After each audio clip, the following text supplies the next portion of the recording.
I put the link to the article in the description box below. Basically what happened was there was a 17-year-old kid who worked at a Dairy Queen in Missouri, and he decided to take his own life after being bullied by the store manager. They said the manager is now facing charges. So I guess the real question is, if she's going to get charged with involuntary manslaughter, then they should probably charge people at his high school too, because they also said that he was picked on a lot. And I guess it got to the point where he just reached his breaking point. He just didn't want to live anymore. Unfortunately, this is something that happens a lot. When I was a kid, I got picked on a little too, but I didn't really get it as bad as some of the other people that I went to school with. I was never the biggest person, but I could relate to how this kid was feeling. But I guess I never reached a breaking point where I wanted to take my own life. Generally, a bully would pick on someone they view as an easy target, someone who's more likely not to fight back. And I guess in my case, I reached a point where, started getting some inches on me. I started fighting back, whether it was I would physically fight back or it was verbal, whatever. I just did what I had to do. Well, let me tell you a short story. Like years ago, I used to be the assistant manager at a Goodwill thrift store. Now, the store manager at the time was a workplace bully. I didn't know it in the beginning because everything was cool when I first started working there, but then later she started to change. I found out that she got a hysterectomy. And I guess what happened was, due to the surgery, she was going to be out for a while. She was going to be on leave. And, she was gone for a few months. And then when she came back,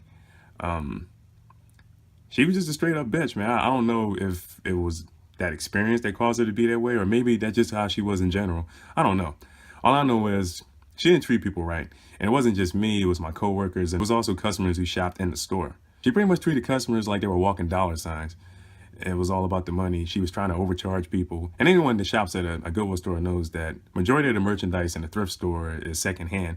It's not like it's brand new. They might sell maybe 10 or 15% new merchandise in there, which they might buy from somewhere else and then they'll sell it in the store. Other than that, majority of the goods in there are secondhand. So she would overcharge people. She would treat coworkers like shit. It didn't take me long to figure out what she was trying to do. But in my case, basically what she did was she would give me a heavier workload. It's kind of expected if you're assistant manager because you're pretty much running the store when the store manager isn't around. But here's the thing. If you're the store manager and you have an assistant manager or supervisor running the store when you're not around, you can't give them a heavier workload and expect them to perform different assignments that you couldn't complete yourself. That's pretty much what it was. So she would set all these impossible goals and all these expectations for what she wanted her assistant manager to supervisor to do, only to turn around and give them write-ups if they didn't complete these tasks in a short period of time. With my coworkers, it was like they were too afraid to speak up, out of fear of losing their job.